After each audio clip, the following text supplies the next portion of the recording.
কাতলা মাছের রান্না করব আজকে। মাছের মধ্যে হলুদ নুন মাখিয়ে রেখে দিয়েছিলাম। এবার মাছগুলো ভেজে নেব। এবার তেলটা গরম হয়ে গেছে, মাছগুলো ভেজে নেব। এই যে দিয়ে দিলাম মাছগুলো। এবার মাছটা ভাজা হয়ে গেছে এক সাইডে, এবার উল্টে দেব।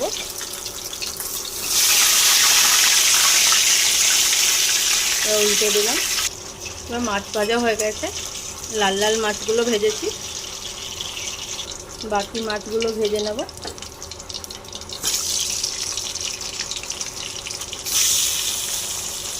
এবার বাকি মাছগুলো ভাজা হয়ে গেছে, আমি বের করে নিয়েছি, ওটা দেখাতে পারলাম না। এবার দিয়ে দেবো ফোড়ন। এবার তেলের মধ্যে দিয়ে দেবো একটু জিরে, ফোড়নটা দিলাম। এবার দিয়ে দেবো পেঁয়াজ। এবার কুচানো পেঁয়াজ দিয়ে দিলাম।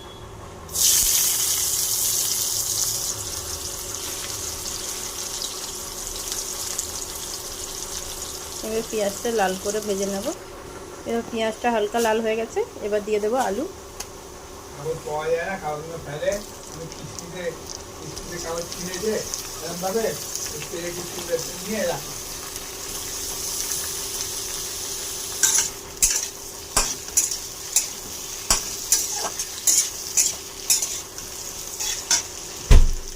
আলুটা লাল করে ভেজে নেব।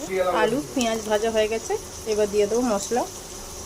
আদা, রসুন, লঙ্কা, টমেটো পেস্ট করে দিলাম। এবার একটু ধনে গুঁড়ো, জিরে গুঁড়ো দিয়ে দেবো। এবার দিয়ে দেবো নুন। নুনটা দিলাম স্বাদ অনুসারে।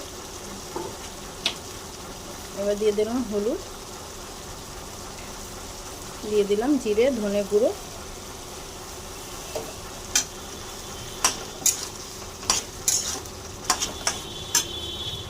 এবার দিয়ে দিলাম অল্প কাশ্মীরি লঙ্কা।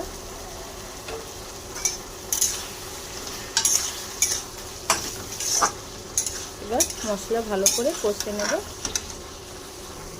এবার আলুর সাথে মশলা কষানো হয়ে গেছে, ভালো করে কষিয়ে নিলাম।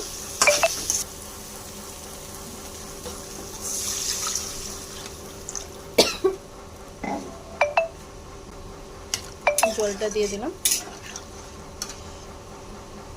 এবার ঝোলটা ফুটছে, এবার দিয়ে দেব মাছ ভাজা দিয়ে দিলাম।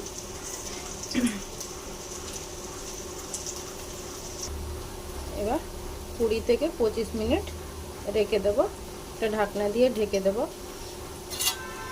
ঢাকনা দিয়ে ঢেকে দিলাম। এবার গ্যাস বন্ধ করে দেবো।